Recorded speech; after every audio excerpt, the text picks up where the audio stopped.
Pemirsa, jajaran Satres Narkoba Polres Badung melakukan sidak ke sejumlah tempat hiburan malam Minggu dini hari. Meski tidak menemukan barang bukti narkoba, diharapkan upaya ini mampu mencegah peredaran narkoba menjelang perayaan Tahun Baru.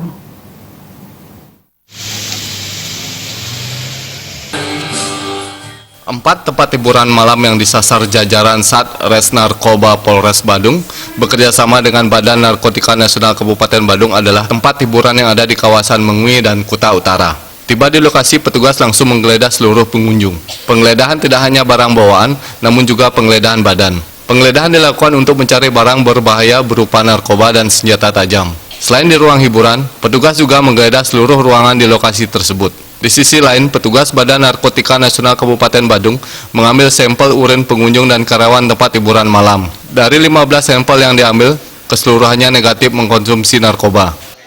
Sidak di beberapa tempat, antara lain ada 4 HP di wilayah Polres Badung yang kami lakukan terkait dengan hal tersebut.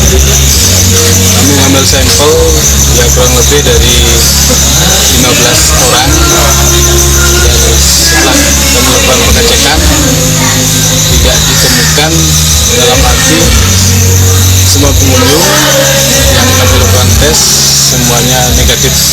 Ini untuk mengantisipasi daripada peredaran gelap narkotika dan sajam.